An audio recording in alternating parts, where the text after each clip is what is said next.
देश के भविष्य, प्रिय विद्यार्थियों, कैसे हैं आप सब। आशा करता हूं कि आप सब अच्छे होंगे और अपने माता पिता के सपनों को पूरा करने के लिए मन से पढ़ रहे होंगे।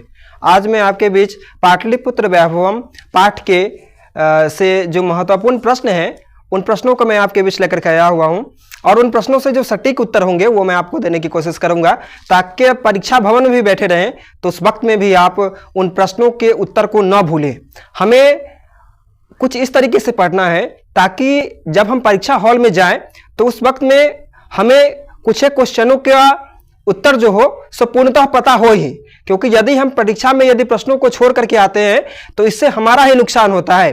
तो परीक्षा में दिशा निर्देश को पढ़ते हुए हमें प्रश्नों का जवाब देना होता है और यदि हम दिशा निर्देश के अनुसार यदि प्रश्नों का जवाब देते हैं तो यकीनन परीक्षा में बेहतर अंक हासिल होते हैं।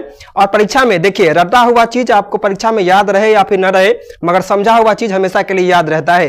गैस की भाषा को यदि आप याद करेंगे, गूगल के बहुत सारे प्लेटफॉर्म पे जैसे वेबसाइटों पर जो परिभाषाएं बताई जाती हैं उन परिभाषाओं को यदि आप याद करते हैं तो हो सकता है कि आप उन परिभाषाओं को परीक्षा में भूल जाए, उन उत्तरों को भूल जाएं, मगर आप समझ करके जाएंगे तो आपसे हर एक प्रश्न का जवाब आपको आता रहेगा और आप अच्छे ढंग से लिखेंगे और यकीनन यदि अच्छे ढंग से लिखते हैं तो परिणाम जरूर बेहतर होगा। तो पाटलिपुत्र वैभवम पाठ से जो महत्वपूर्ण प्रश्न है उन प्रश्नों को मैं आपके बीच रख रहा हूं। इस पाठ से प्रथम प्रश्न है जो चंद्रगुप्त मौर्य के काल में पाटलिपुत्र की रक्षा व्यवस्था कैसे थी। तो लिखेंगे जो चंद्रगुप्त मौर्य के काल में पाटलिपुत्र की रक्षा व्यवस्था अत्यंत उत्कृष्ट थी।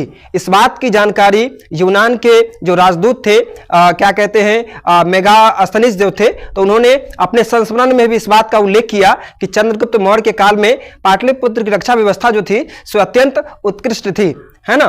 तो लिख देंगे इस प्रकार और लिख देंगे जो उनके संस्मरण में जो यूनान के जो राजदूत थे, क्या नाम है, मेगास्थनीज, तो उन्होंने अपने संस्मरण में इस बात का उल्लेख भी किया था कि पाटलिपुत्र की रक्षा व्यवस्था जो थी सो अत्यंत ही उत्कृष्ट थी। इस पाठ से दूसरा महत्वपूर्ण प्रश्न है कि राजशेखर ने पटना के संबंध में क्या लिखा है। तो लिखेंगे जो राजशेखर ने पटना के संदर्भ में पटना के वैभव के विषय में बताते हुए लिखा कि पटना जो है सो प्राचीन काल से विद्वानों की भूमि रही है।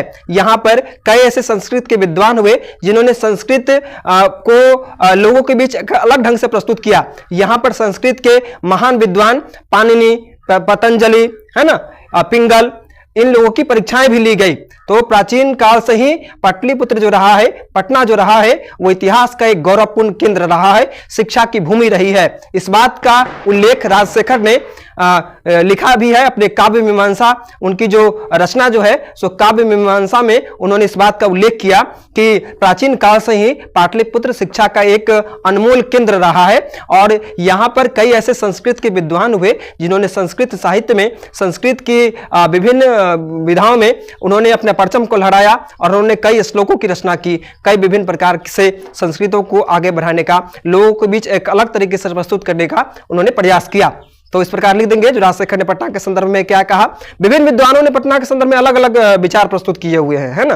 तो परीक्षा में आपसे जो जिसके बारे में भी पूछा जाए कि उन्होंने क्या कहा तो इस बात का ध्यान रखना है। राजशेखर ने क्या कहा, राजशेखर ने कहा कि शिक्षा के क्षेत्र में शिक्षा की भूमि रही है पटना, है ना। यहाँ पर संस्कृत के कई विद्वानों की परीक्षाएं भी ली गई जिनमें से पतंजलि, पाणिनि, पिंगल, है ना, इन लोगों के नामों का उल्लेख हम कर देंगे। इस पाठ से अगला महत्वपूर्ण प्रश्न है कि प्राचीन ग्रंथों में वर्णित पटना के विभिन्न नामों का उल्लेख करें। तो पटना के विभिन्न नामों का उल्लेख किया गया है प्राचीन ग्रंथों में, जैसे लिख देंगे जो पटना के विभिन्न नामों का उल्लेख किया गया है, क्या कहते हैं, प्राचीन ग्रंथों में, जिनमें पाटलिपुत्र हो गया, पटना को पुष्पपुर भी कहा गया, पटना को कुसुमपुर भी कहा गया और आदि अन्य नामों से भी इसको संबोधित किया जाता रहा है और अभी भी किया जाता है। बहरहाल अभी पटना के नाम से ही क्या कहते हैं, पाटलिपुत्र को जाना जा रहा है, मगर प्राचीन काल में इससे जो हमारी अभी राज्य की राजधानी है, बिहार राज्य की राजधानी, उसको पाटलिपुत्र भी कहा जाता था, पुष्पपुर भी कहा जाता था और कुसुमपुर की भी संज्ञा दी जाती थी। इसी प्रकार इस पाठ से अगला महत्वपूर्ण प्रश्न है जो पटना के मुख्य दर्शनीय स्थलों का नाम का उल्लेख करें। तो पटना में तो खैर बहरहाल कई दर्शनीय स्थल है, मगर कुछ एक का नाम आप लिख दीजिएगा, जैसे गोलघर हो गया, है ना, तारामंडल हो गया, है ना, सचिवालय हो गया, उच्च न्यायालय हो गया, वहां पर गुरुद्वारा भी है जिसमें सिख संप्रदाय के लोग पूजा अर्चना के लिए जाते हैं, है ना। तो इन नामों का, इन जो स्थलों का उल्लेख हम कर देंगे वहां पर, जो ये दर्शनीय स्थल है। और यहाँ पर न केवल बिहार के बल्कि बिहार के अतिरिक्त अन्य राज्यों के भी और अन्य देशों के लोग भी यहाँ पर भ्रमण के लिए आते हैं। और वहां पर एक जैविक उद्यान भी है जिसे हम संजय गांधी जैविक उद्यान के नाम से जानते हैं, तो इनका नाम का उल्लेख कर देंगे, लिखेंगे। जब प्राचीन पटना में कई दर्शनीय स्थल है जिनमें तारामंडल हो गया, गोलघर हो गया, संजय गांधी जैविक उद्यान हो गया, सचिवालय हो गया, उच्च न्यायालय हो गया, तो ये सब वहां पर दर्शनीय स्थल है जहां पर लोग जाते हैं। उसी प्रकार अगला इस पाठ से महत्वपूर्ण प्रश्न है, जो भगवान बुद्ध ने पाटलिपुत्र के बारे में क्या कहा था। तो लिखेंगे जो भगवान बुद्ध जो थे सो उनका पाटलिग्राम में कई बार आना हुआ है ना, मगर तो उन्होंने वहां आने के क्रम में उन्होंने कहा, पटना के विषय में बताते हुए कहा कि पटना जो है सो भविष्य में एक महानगर होगा, मगर यहाँ के लोग आग, पानी अर्थात बाढ़ की समस्याओं से, युद्ध से हमेशा ही भयभीत रहेंगे, है ना। उन्होंने एक आशंका व्यक्त की, ठीक है। तो लिखेंगे जो पटना के संदर्भ में उन्होंने ये कहा कि जो पटना जो है सो आने वाले समयों में बहरहाल बहुत ही बड़ा महानगर होगा, मगर यहाँ के लोग हमेशा ही बाढ़ से, आग से, युद्ध से हमेशा ही भयग्रस्त रहेंगे, ठीक है। इस पाठ से अगला महत्वपूर्ण प्रश्न है, जो पटना में कौमुदी महोत्सव कब मनाया जाता था। तो लिखेंगे जो पटना में कौमुदी महोत्सव जो है सो शरद काल में मनाया जाता था, और जो कि बड़े ही हर्ष उल्लास के साथ, जिस प्रकार आज हमारे राज्यों में या फिर अन्य राज्यों में भी दुर्गा पूजा में जिस प्रकार का हर्ष और उल्लास देखने के लिए प्राप्त होता है, ठीक उसी प्रकार का हर्ष और उल्लास कौमुदी महोत्सव में देखने के लिए प्राप्त हुआ करता था, ठीक है ना। तो लिख देंगे।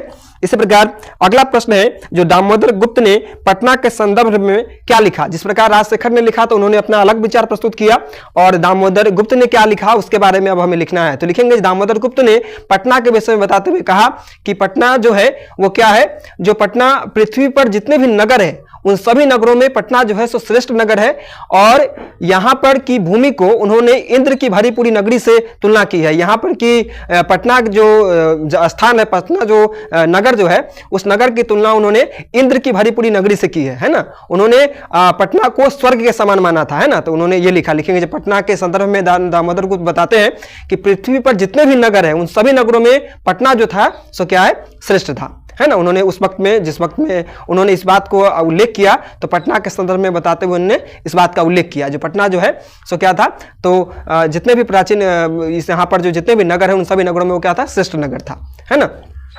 और उन्होंने साथ ही साथ यह भी बताया कि इंद्र की भरी पूरी नगरी जो है जितनी सुंदर है उतना ही सुंदर क्या है, पटना है। इसी प्रकार अगला प्रश्न हमारे बीच है, जो सिख संप्रदाय के लोगों के लिए पटना क्यों प्रसिद्ध है। तो लिखेंगे सिख संप्रदाय के लोगों के लिए पटना इसलिए प्रसिद्ध है क्योंकि यहाँ पर सिखों के 10वें गुरु, गुरु गोविंद सिंह का जन्म धरती वो है पटना है, इसीलिए वहां पर उनके पूजन स्थल के लिए गुरुद्वारा भी बनाया गया है ना। तो इसलिए पाटलिपुत्र जो है सो वह सिख संप्रदाय के लोगों के लिए अति प्रचलित है। लिख देंगे सिख संप्रदाय के लोगों के लिए पटना इसलिए प्रसिद्ध है क्योंकि वहां पर सिखों के 10वें गुरु गुरु गोविंद सिंह का जन्म हुआ था, और वहां पर लोग सिख संप्रदाय के जो लोग हैं सो गुरुद्वारे में जाते हैं, है ना, और अपने सिखों के 10वें गुरु गुरु गोविंद सिंह उनकी पूजा अर्चना करते हैं, है ना। इसलिए सिख संप्रदाय के लोगों के लिए पटना प्रचलित है। आशा करता हूं कि आपको यह वीडियो सेशन पसंद आया होगा, और इसमें जो मैंने उत्तर बताए वह आपको समझ में आए होंगे। आप सब पूरे मन से पढ़ते रहिए, लगन से पढ़ते रहिए, पर्व त्यौहार भी मनाइए, मगर मन से अध्ययन करना बंद मत कीजिए, क्योंकि यदि जिस दिन आप यदि अच्छे ढंग से पास हो जाएंगे तो वह हर दिन आपके लिए दीपावली होगा, वह हर दिन आपके लिए छठ पर्व के समान होगा, क्योंकि छठ पर्व या फिर दीपावली हो एक खुशी और उमंग का उत्सव होता है, और जब हमें सफलता प्राप्त हो जाती है तो हमारे लिए हर दिन एक त्यौहार रहता है, हर दिन एक उत्सव रहता है। तो अभी का जो समय आप लोगों के पास है वो समय गोल्डन आवर है, और इस गोल्डन आवर को गवाइए मत, और मन से अध्ययन जारी रखिए, और निरंतर अध्ययन करते रहेंगे हम, तो हम एक दिन जरूर इस काबिल बनेंगे कि हम अपने आप को, हमारे ऊपर गर्व होगा, हमारे माता पिता को हमारे ऊपर गर्व होगा, हमारे शिक्षक को हमारे ऊपर गर्व होगा। तो मन से अध्ययन जारी रखिए। तब तक के लिए धन्यवाद।